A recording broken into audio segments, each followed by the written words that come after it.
Howdy mates, how are we doing? Good afternoon. It is Tuesday, April 12th, 2022. And today I'm actually over at the Cedar Point Environmental Park. I haven't been here for a little while, so I thought I'd pay a revisit.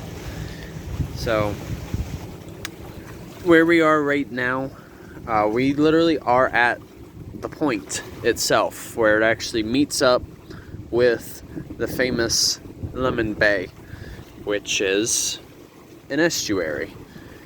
And for those of you who aren't sure exactly what an estuary refers to, it's a body of water that has a mixture of fresh and salt water. So you're basically getting the best of both worlds. Now, today, at this particular time, the tide right now is sort of, it's kind of in the middle. It's not too high, but it's not too low either. And you figure, though, the tides are going to be much higher in these next few days. And that's just because on April 16th, which is just a few days from now, it's actually going to be full moon. So we are nearly approaching that time.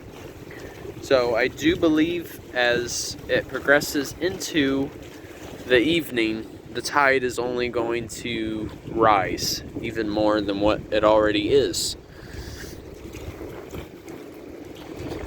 And by the way, shout out to my good old friend Gerald. Who's an environmental educator at Cedar Point. Unfortunately though, the visitor center is closed right now because the roof is actually being remodeled at the moment. But yeah, due to a strong breeze coming from approximately the southeast, I think. No, southwest, pardon me. We do actually have some decent waves that are here. And don't mind these waves, these are from boats. As we all know, boats produce wake. It is quite neat though to watch. But in the past, this same spot, I have volunteered with Gerald to actually help host seagrass wading trips. Hold on just a second, you guys. There we go. I had to let some of the wake to settle down because it was starting to get really, really active.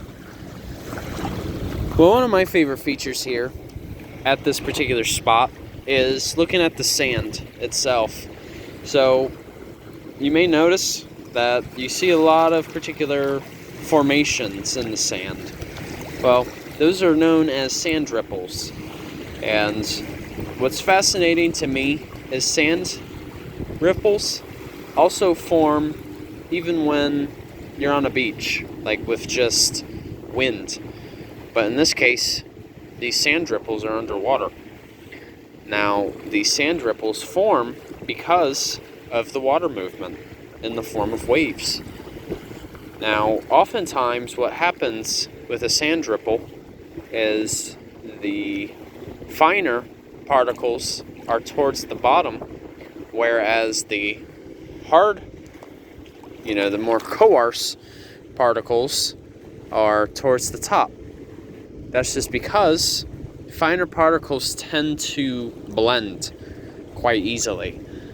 But since the more coarse sediment doesn't really consolidate as easily, you'll always find them at what you call the crest. Or like, okay, say my hand is following the shape of a sand ripple. So typically at the peak is where you will find the hard, coarse material.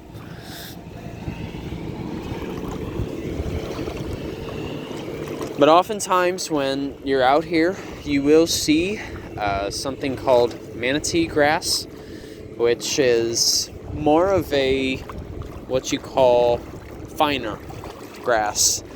Let's see if I can find an example. Let's see. Here we go. So like on my hands right here, this is your classic manatee grass.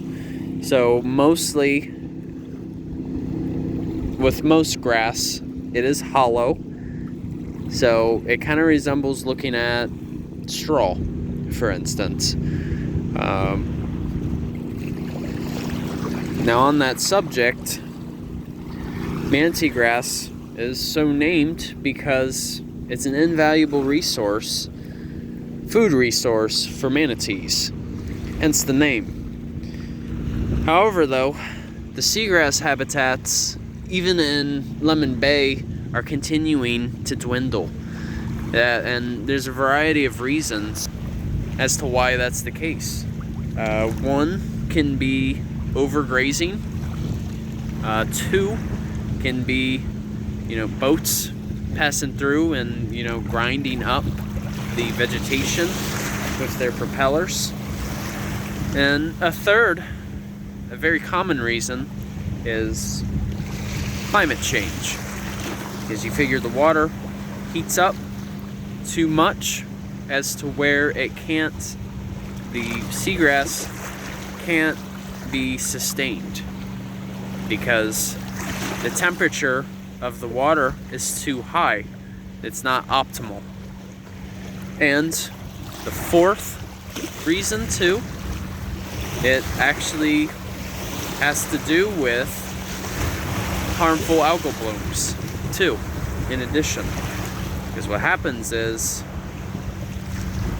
when a harmful algal bloom is covering the top of the water surface, it's preventing the sunlight from passing through and allowing the seagrass to photosynthesize, which is just a fancy way of saying providing an opportunity for the seagrass to create food.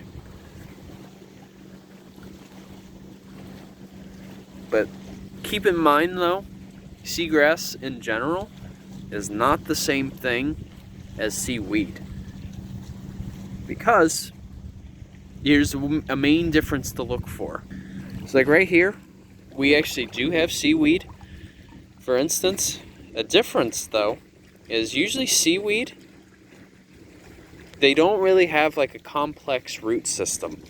Usually, most times, they're actually quite free-flowing, as you're seeing them right now. But unlike seagrass, on the other hand, it actually does have an established territory. I don't know any other better way to put it. Or anchored. Yeah, anchored. That's a better way. The seagrass is actually anchored, has a root system, and they produce flowers, as a matter of fact. You really have to be here, though, at the right time of the year. And we're actually near that time. As it gets into April, May, June, you'll start to see more of those blooms occurring underwater. But unlike seaweed, on the other hand, there are no blooms whatsoever. They do not produce flowers. So, I think that's a good wrap-up point. And if any of you want, I may actually share like a article link if you want to read a bit further on really the importance of seagrass beds, because they also, if treated properly, they actually can help combat climate change, because seagrass beds are great carbon sinks, which is just a way of saying they have that capability of taking in ample volumes of carbon dioxide and then converting it into oxygen, which is, of course, referring to the Krebs cycle in photosynthesis. Or wait, no. That's the, pardon me, that's the light, I think that's the light independent cycle. I'll clarify. Krebs cycle is part of cellular respiration. Excuse me. Sometimes I get the names mixed up quite easily. So, excuse me for that. It's alright, you guys. Thanks for watching. Enjoy the view for a moment. And once again, journey on a journey is outwards. Take care, folks. See ya.